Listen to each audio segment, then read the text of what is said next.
And welcome to Off the Couch with Dr. Greg Case on where psychology meets everyday life. I am Dr. Greg, and I am here with Brian Gomez. Say hi, Brian. Happy Monday, you guys. And producer Gus is also with us. Hello. All right. Today on Off the Couch, we're going to talk about studies that came out this week in psychology. Actually, everyone I'm talking about today came out this week. Do couples who drink together live longer? Yeah, probing question. The secret psychological weapon against pelvic pain. Stay tuned, gentlemen. And our special unit for today, giving your boss a woe job. We're going to go over 4 studies for helping ourselves when our minds fail us at work. And a reminder to like, subscribe, give us 5 stars. We'd really appreciate it. Now to This Week in Psychology. Can saying cheers bring couples years? Yes, I wrote that title. The University of Michigan researchers set out to ask a question that probably nobody wanted to know, which is but now everyone in a relationship will think about, do couples that drink together live longer? Well, to answer that question, researchers looked at alcohol use and couples in something called the Health and Retirement Study. So the National Health and Retirement Study is kind of an interesting one. I kind of want to go over this.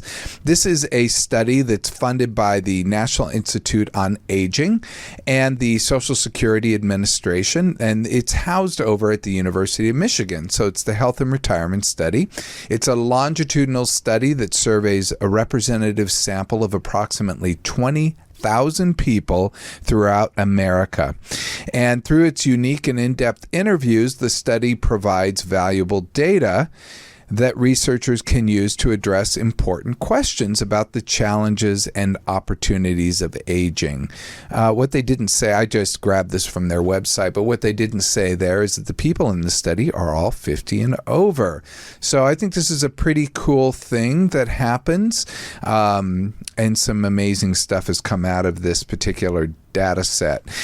So the theory goes to a drinking partnership.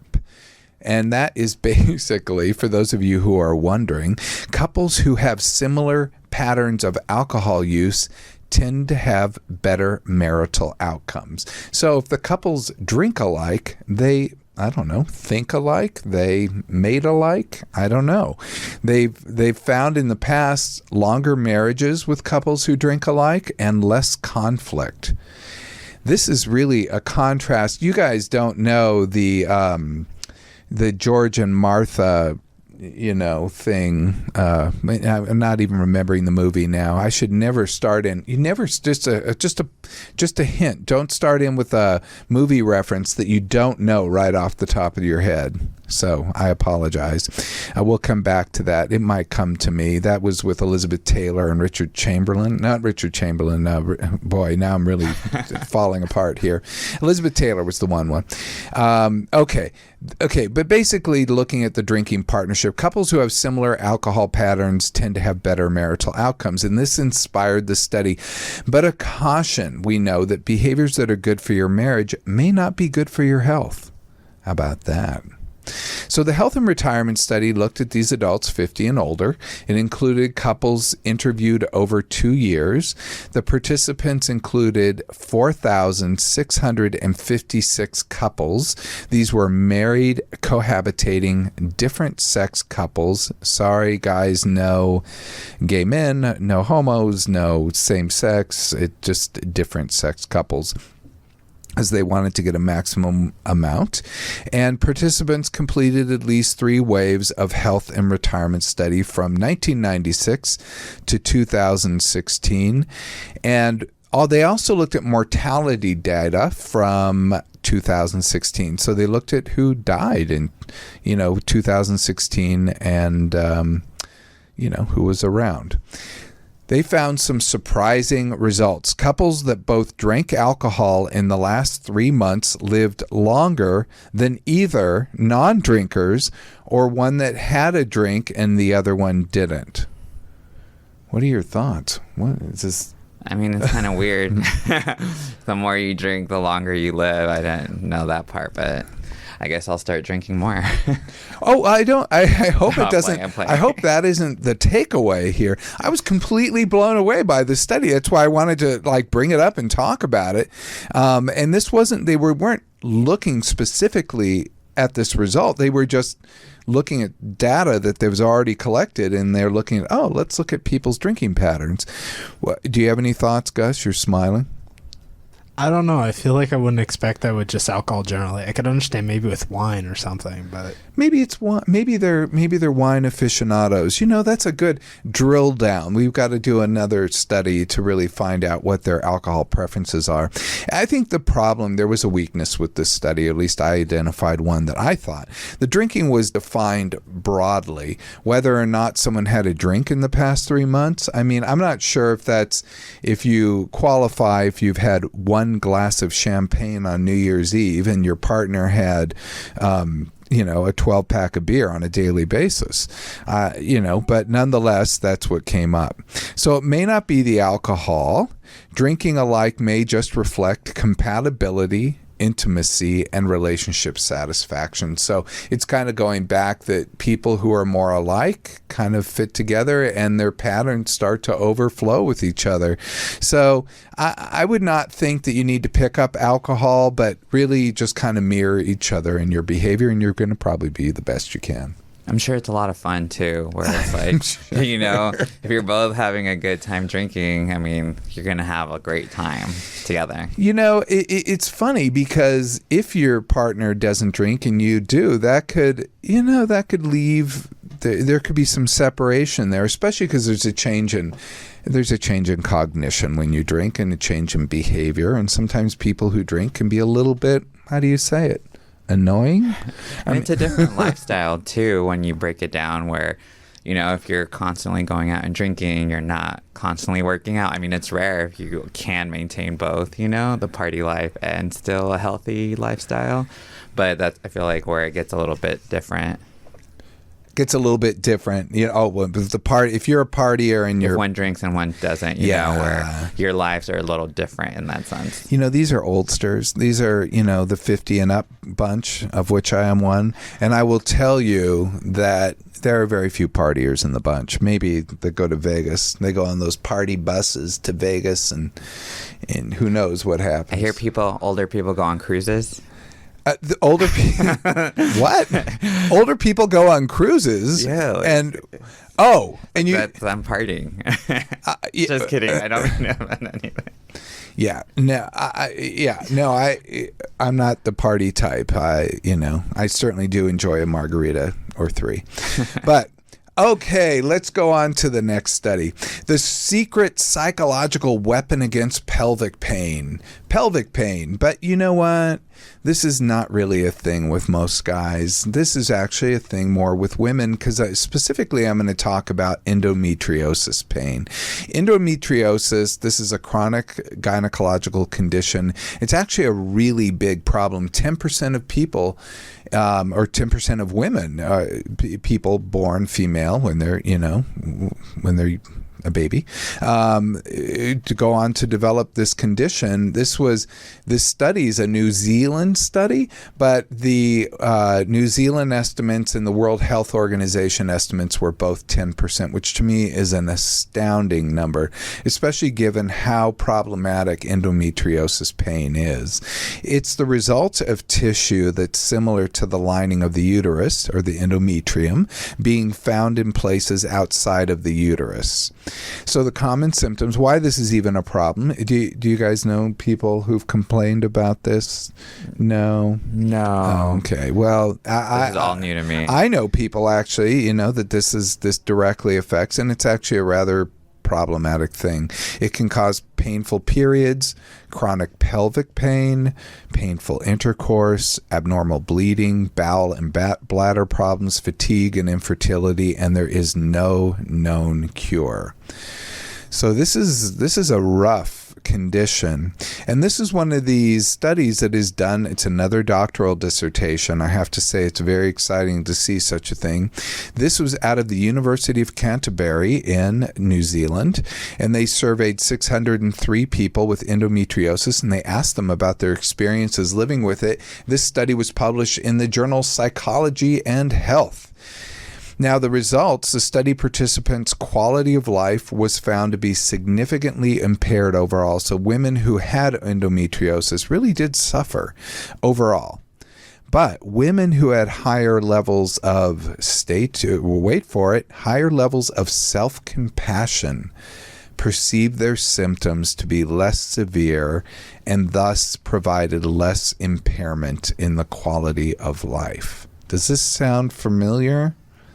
I mean, that's cool. Yeah. I mean, that has that effect on it. Like, I would definitely start being a lot nicer to yourself. Yeah, you would only wait until you developed a health condition before you were nice to yourself? No, but like, I mean, hey, the benefit of it is there. You know, the proof is there. I thought this study was probably one of the most exciting I've seen in a while because I love that, number one, it talks about self-compassion, which we've already done on our February 5th show and our May 31st shows. The February 5th show was the selfish secret ingredient to happier relationships. That selfish secret ingredient was self-compassion. And the March 31st show, if your partner keeps you up, it may be your unrealistic goals, which the remedy was, in fact, self-compassion. So I thought this was really exciting because here's an example of being nicer to yourself and being more easy with yourself, and having that actually result in the lessened experience of physical pain and increased quality of life. So I'd say no matter who you are, self-compassion is a good idea. I'm just saying it's just wild that we don't really practice that as much. Well, let's talk about what self-compassion is. I did write that out just because I want to kind of go over that, because some people might misunderstand it and think it's being nice to yourself when you want to push yourself hard to go to goals. Self-compassion is being kind to yourself. It's being non-judgmental. It's understanding yourself during difficult times. It's being in touch with difficult experiences in a mindful manner, being able to step back and look at them and go, yeah, that's what's happening. Being accepting, and also recognizing you're not alone in this experience. I like that. And I feel like I've talked about it too, where I pretend it's like if I'm going to beat myself up mentally or something, I look at myself like a little kid, and it's like I have to be nice to that little kid. You know, it's kind of messed up if I was to be mean to that little me.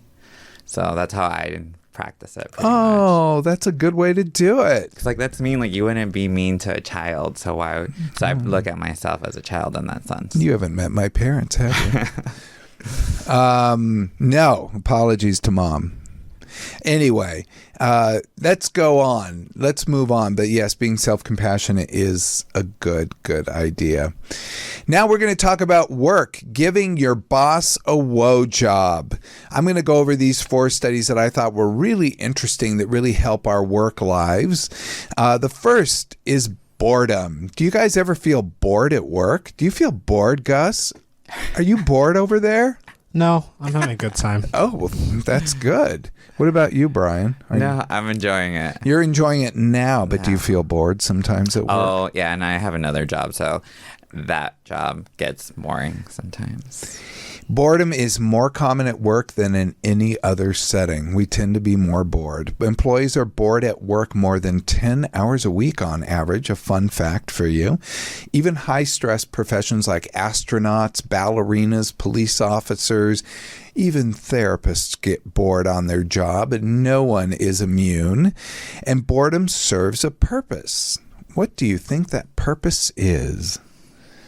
I don't know. I'm trying to think what that standing still would do, or if that's what part of it is. Well, there used to be a psychologist named John Neumeier who's Niemeyer, I believe, and his sister is Julie Newmar. And he, who is Catwoman and Batman TV series, just FYI for those of you who are in the know. But he was a psychologist, brilliant guy, worked at the Haight-Ashbury Free Clinic in San Francisco. And he would publish these papers, and I knew him because I used to help coordinate these research conferences. He was one of our speakers. And he would give me these papers he'd write. They'd be like, 1 to 3 page think pieces. But one of them was on, my favorite one, was on boredom, how it's a pathway to meditation. That when you're bored, it's literally your brain meditating. So I thought this was kind of nice. It was kind of recapturing boredom as a much more positive thing. But the boredom is often thought to serve the purpose that it signals a need to stop the action you're doing and to find something else to do. So it's literally telling you you're up to the wrong thing. If I ever feel bored, I know people think therapists don't feel bored or it's terrible if you do. But if I'm not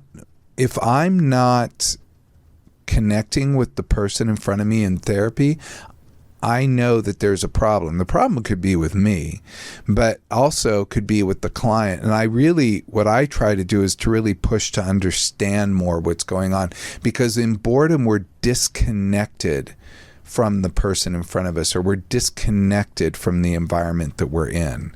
So boredom is actually a signal to me, like in that setting, that I need to start to look at this from a different angle or ask tougher questions, or maybe we're going down a path that really isn't fitting for us.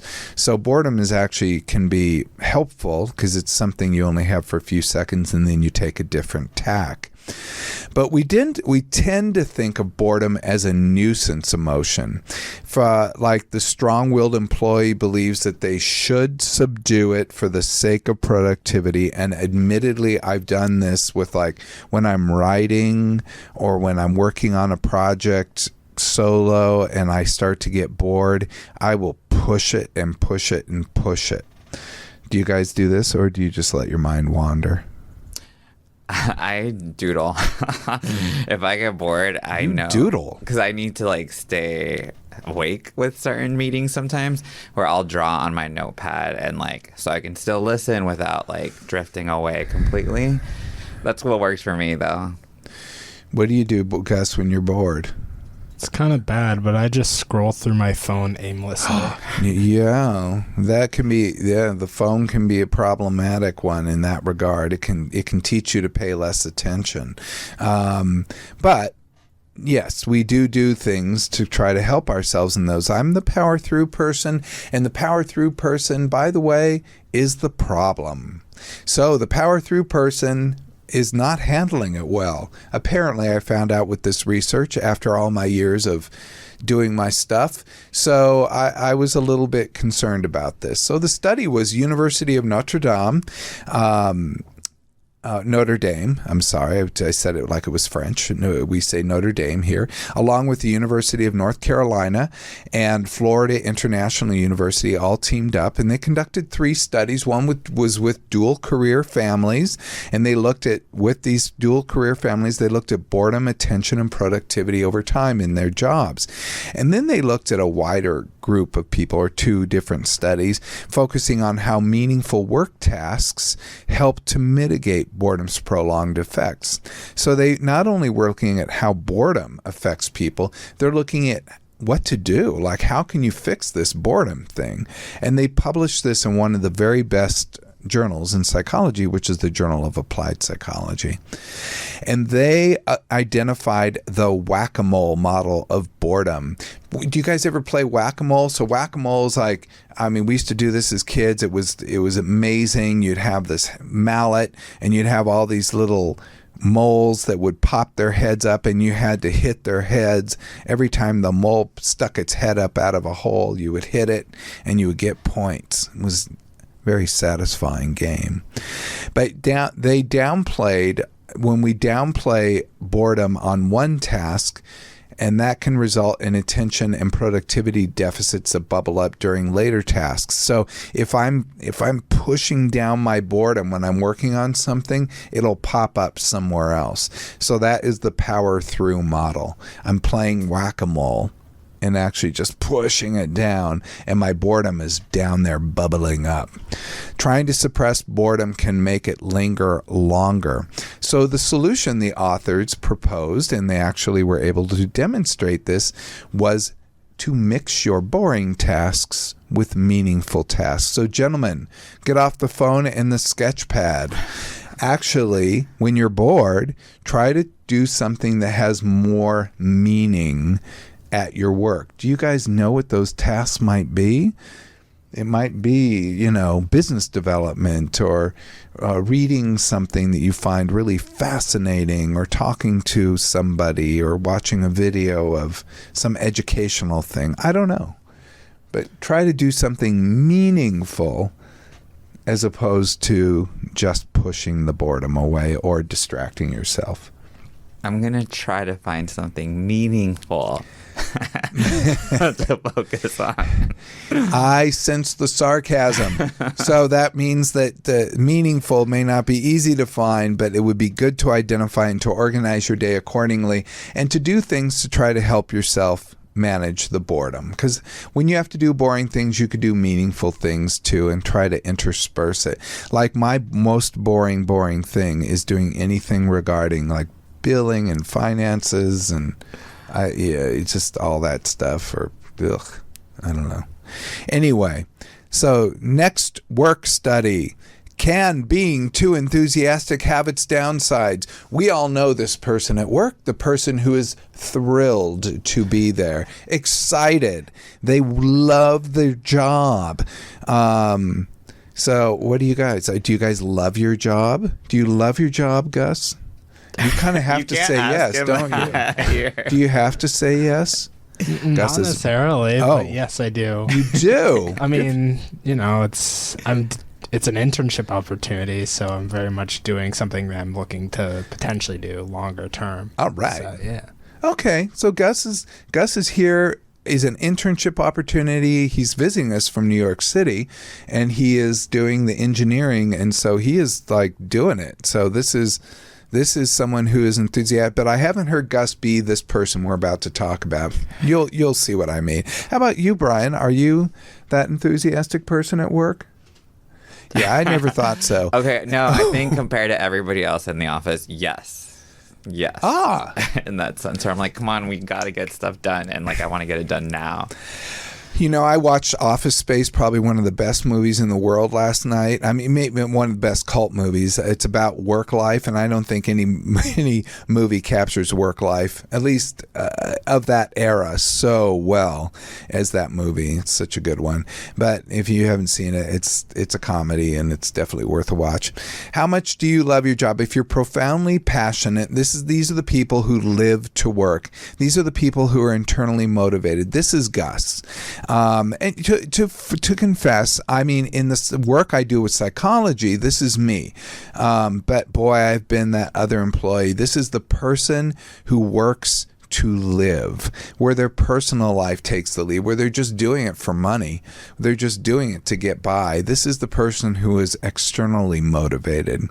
And maybe in these bigger jobs, they might be financially supporting themselves or their family, or they might enjoy the social status bump from titles and perks. That could also be someone who's more externally motivated. I actually have worked with many people who become either attorneys or physicians who they themselves didn't want to become that profession, but they went ahead and did it to please their parents.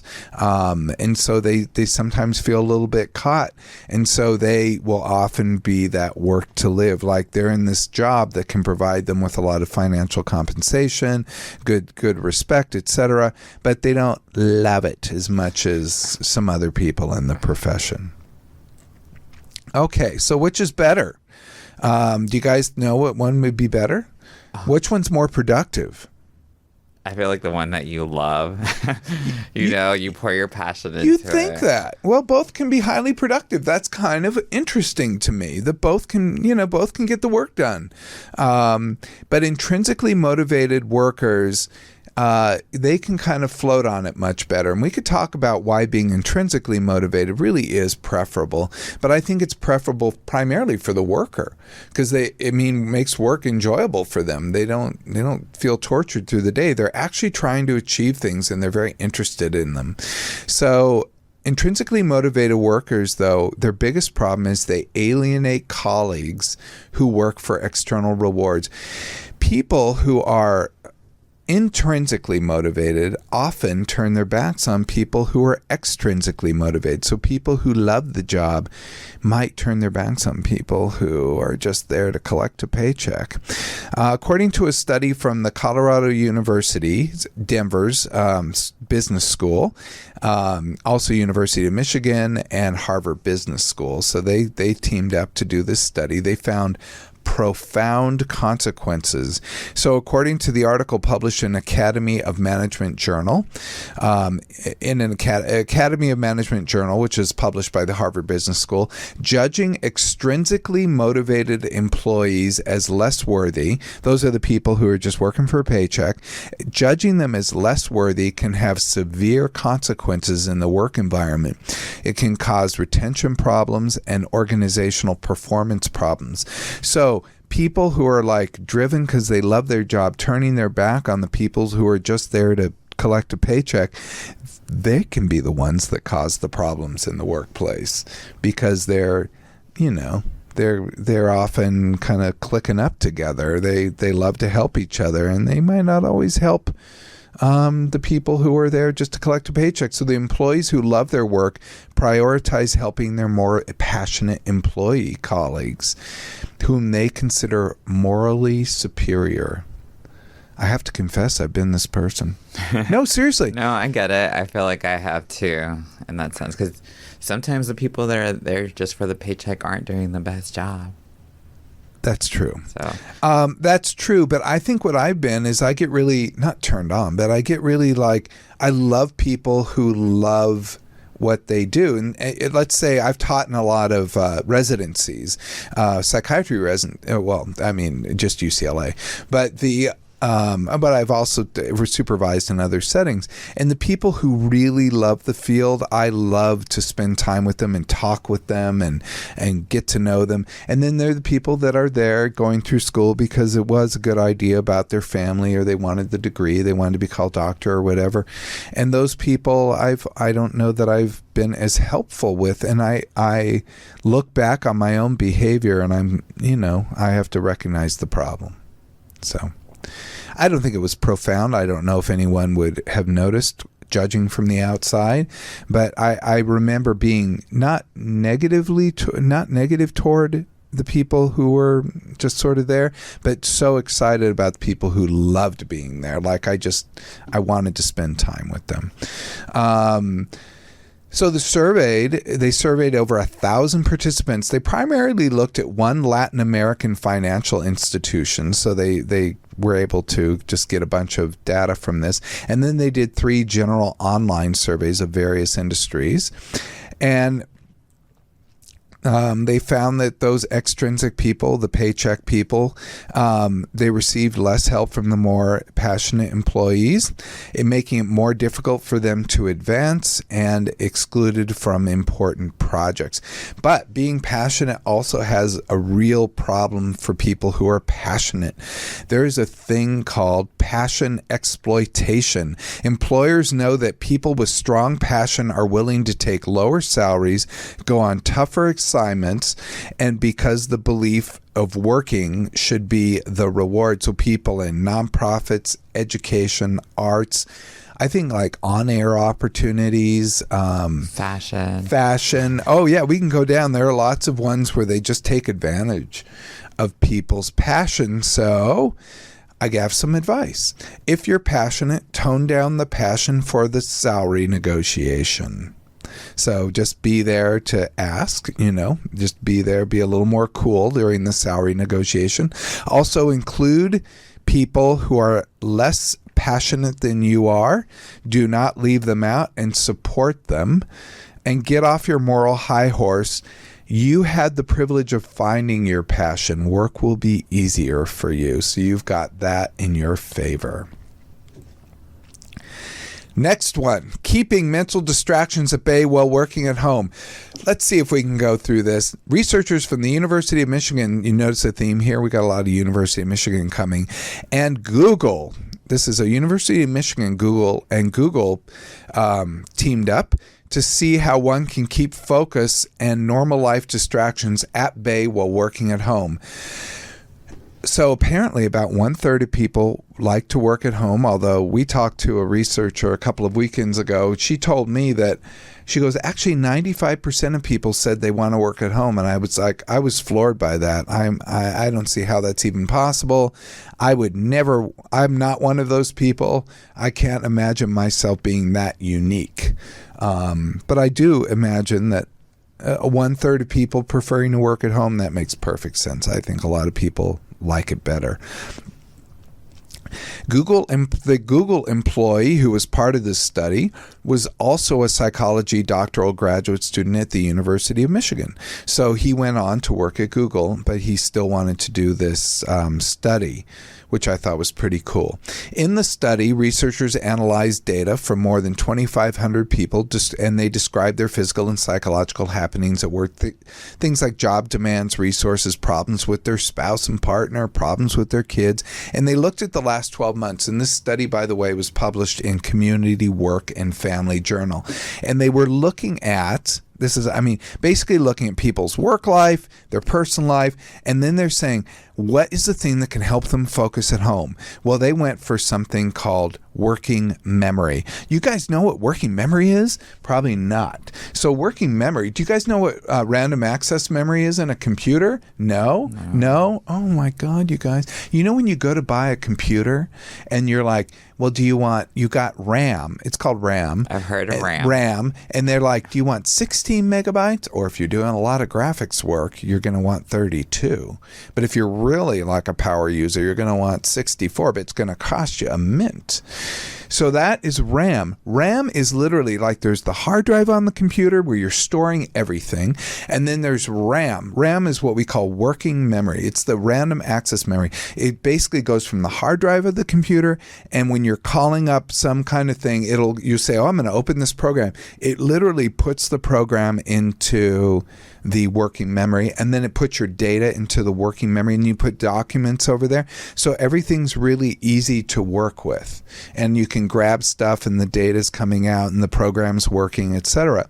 When it's in the hard drive, you can see it takes a second to call it out, but you can imagine how long everything would take if you had to keep doing that for every operation, like when you're doing a document or something.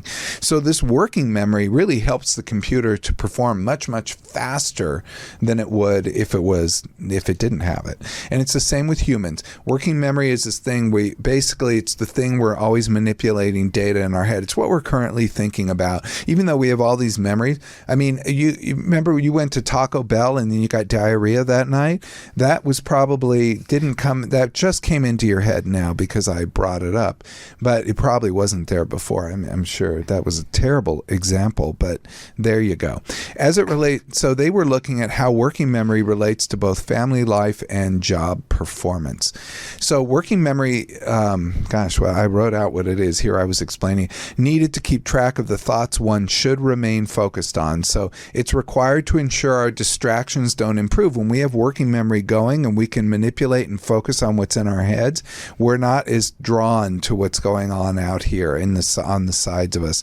So we're not as drawn by responding to a spouse or caring for children, pets wanting to play or be fed, keeping up with cleaning and cooking. Those are very, very typical distractions. So the way they describe this, just so you know, you're like, how do they test working memory? They do this thing called digispan. We do this in psychology.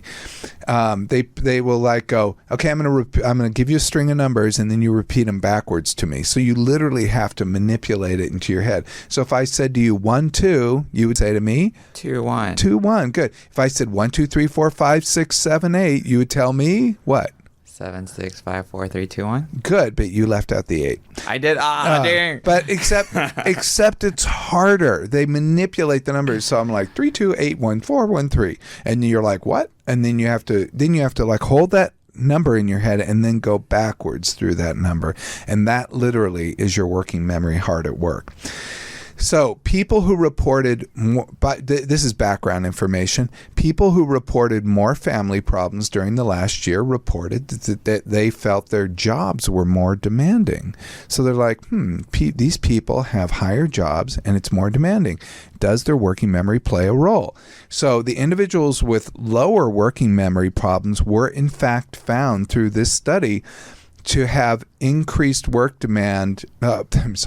People with lower working memory reported feeling more work demands and more family problems. So the people who had more family problems, they couldn't deal with it all. Basically, more family problems, they felt work was more demanding because their head really couldn't manage the working memory quite as easily. Individuals with higher working memory ability did not report increasing work demands. So they were able to tune it out, focus, do their thing, and not be as distracted by everything around them. Would it be sort of like having a healthy mind in a way? It is. Like, or like having like a well-working car in that sense. Working memory is a tough one because there may be natural ability, but as I will tell you, and I don't know that this study went into it so much, but it is trainable. I was going to ask that. Yeah. So you can build a stronger working memory. Mindfulness or meditation, calming the mind, will help tremendously. So meditation practice actually will help. That kind of makes me want to get more into meditating, just to have a healthier brain, Why not? Focused activity. And if you don't meditate, focused activity, getting on your phone and just scrolling, that is not focused that is unfocused activity. So like with painting or like knitting or something is like having focus. Okay. Painting or knitting or any kind of like washing the dishes can be a meditation. Because you can focus on the dishes. So that will help your working memory. The other thing people can do, and I put a link to this on our YouTube page, are in-back exercises. In-back, as in the letter N, N-M-O-P, M-N-O-P, excuse me. So the letter N. It's N-back exercises.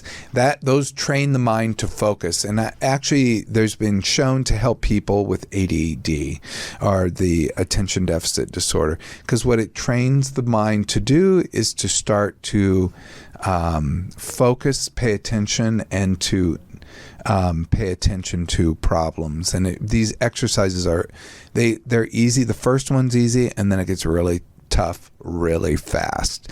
And so if you did that every day, that would really help your mind. So you can build your working memory like a muscle. I want to try to make that an experiment. Good. Okay. And the next study, how wishful thinking can point us in the wrong directions. We talked about wishful thinking before. We talked about optimistic thinking, actually. We talked about optimism. But wishful thinking, I think this is a little more focused on that. People, believe it or not, and I'm sad to say it, this whole show is based on truth-seeking, or at least we're looking at research. Now, research can be wrong, but at least we're trying to find studies that have some evidence and have some scientific rigor that have been able to give us some kind of information.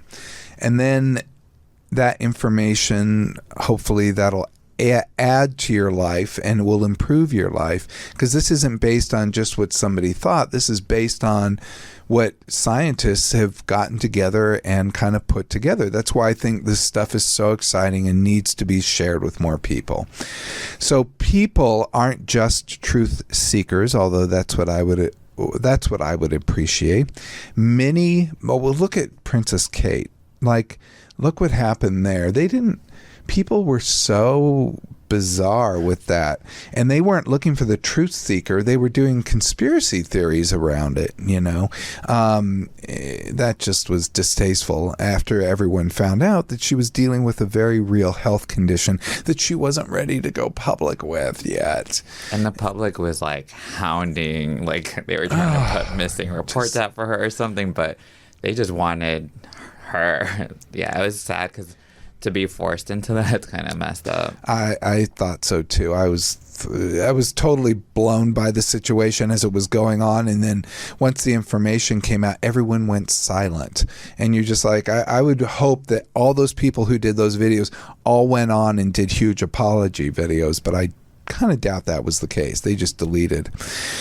Anyway, many beliefs are influenced and driven by what is pleasant and comforting. Beliefs in the afterlife, optimism about health outcomes, even conspiracy theories are pleasant and comforting because they help explain sort of a decisive reason as opposed to random events. So University of Amsterdam, that's in the Netherlands, University of Amsterdam researchers set out to ask whether people become overly optimistic when facing potential hardships. So when they're looking at something negative happening in their life, do they become too optimistic? Well, previous studies looked at positive outcomes like winning the lottery. So often people, when they win the lottery, you guys do this? Do you know the Powerball is up to like $1 billion? I know. Are you going to buy a lottery ticket? Are you going to buy one, Gus? No? Probably not. Probably not. Probably not me either. But I feel like, no. Because when I do get one, honestly, for some reason in my brain, I'm like, I'm going to win. I know I'm going to win. Well, and I'm disappointed every time. Please pay attention to this study then. Because, yes, I think it's fun. My thing with lottery tickets are you're paying for the moment you buy it to when you find out you lose. You're paying for those few hours of fantasy. So I think that if you're just thinking, well, I'm paying $1 to kind of fantasize about my wealth, then, I don't think that's the worst use of money. But if you're thinking you really will win, then perhaps that is problematic. But it's not like I'm spending a bunch of money, honestly. It's like I'll get $10 worth, and it's like once every few months, if that, if it's really a high number, I'm like, maybe. So these people, the University of Amsterdam researchers set out to ask whether people become overly optimistic when facing potential hardships. They looked at the positive outcomes like winning the lottery. They also looked at negative outcomes, that negative things could happen like financial ruin or bad health consequences. The study was published in the journal American Economic Review. This was a big study and a bit complicated, so I won't go into everything. 1,700 participants. They did it in a lab. They also did it online. They did several experiments with people. They showed them these patterns. Bottom line, they showed them these patterns, and then if they had positive outcomes where they got like a little money, or they had a negative outcome like either they lost money or they got a mild electric shock if they were in the lab. I mean, it didn't feel good. And what they found was, it consistently found that participants were less likely to identify the patterns associated with shock or loss of money. So the people, they would see these patterns. Let's say you'd have a pattern of circles, a pattern of stars, a pattern of stripes, and they would see a pattern and they were told in advance, okay, this is going to cause a shock, and this is going to, whatever. So you just had to identify the patterns. They found that the people who were concerned about getting shocked or having money taken away were consistently overlooking the negative ones and actually thinking they were the positive ones that would give them like the money. So the participants tended to see a pattern that was more desirable versus the one that was about to bring them grief. So people kind of turned a blind eye to the negative consequence. And the researchers posed that the study demonstrates the role of anxiety, that the negative emotion of anxiety about something negative happening leads to wishful thinking. This was really interesting to me as a psychologist because we often think of anxiety leads to something called hypervigilance. And hypervigilance is really like, I always say it's like looking around the corner to anticipate danger. It's like, you're constantly on the lookout for things. But being constantly on the lookout makes people less aware and overlook actual danger in front of us. And is that from them being like so focused and like exhausting their actual energy to keep that actual, focus and really zoom in onto something? That could be. Well, we'll talk about that. So the solution might be making people more realistic. So how do you make them more realistic? Well, the researchers actually started to look at what are the ways to do it. So the theory is reducing uncertainty could reduce wishful thinking because they didn't really know. I mean, they didn't know, but if you could reduce uncertainty about the outcome, you could reduce wishful thinking. So if you think you'll, that these are the likely outcomes, this is what's real, if you have a health consequence, these are, this is what's going to be, that can actually help reduce wishful thinking. So they did another experiment, second intervention. They offered higher potential earnings for correct pattern recognition. So if people recognized the correct one, they were going to make some bucks. That caused them to focus less on the negatives and more on the positives. So the findings when people had more time, that people, when they were looking for these good paying ones, they spent more time to collect evidence and they were better rewarded for a correct answer. So that helped them be more realistic. It's confusing in many ways as this study kind of sounds. It has a very simple outcome. The bottom line is when you get panicky or anxious, it might cause you to make more mistakes than you think. And if you think the world's going to be rosy when you're anxious, that's just a coping strategy. And we've talked about this before with things like climate change, that people, they can go to these kind of opposite points of view and think everything will be fine. So we want to reduce the negative emotions. Reducing negative emotions can lessen optimism. This is the type of therapy I practice, which is cognitive behavioral therapy, and I actually help people to have realistic thinking versus absolute thinking one way or the other. And that includes that everything's going to be fine. Like I don't like that kind of platitude, which is just a false reassurance. Positive outcomes replaced with negative outcomes, and people showed no wishful thinking. What? Oh. So wishful thinking can help us deal with bad feelings and help us manage uncertainty. That's the reason it exists. It helps us cope with anxiety about future events, but too much optimism stops people from getting the information they need and acting in a way that would benefit them.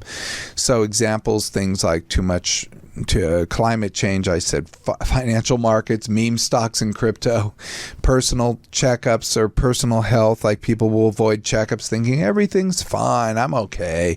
Work situations, like avoiding that a company is going down the tubes and layoffs are coming and they're not addressing the situation. Thinking everything's fine until it's not, and doing nothing to address the issue to make it better. So what does all this mean? Today was kind of an interesting day, I think, because we just kind of went over studies. But so here are the summaries of all the studies. When you're bored, don't ignore. Change it up, then get back into it.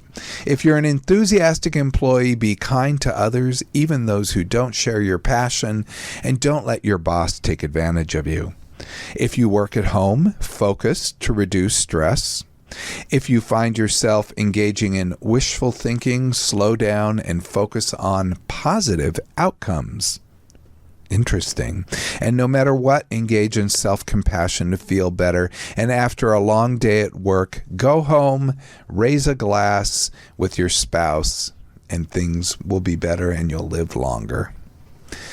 Well, that wraps up the show for today. A reminder to like, subscribe, give us 5 stars. Also, the links to the studies are on the YouTube page, youtube.com/Dr. Greg. And if you have any questions or topics you'd like us to discover, hit me up on the socials at Ask Dr. Greg. This is Dr. Greg, Brian, and Gus bidding you farewell until next time. Be present, be flexible, and be kind.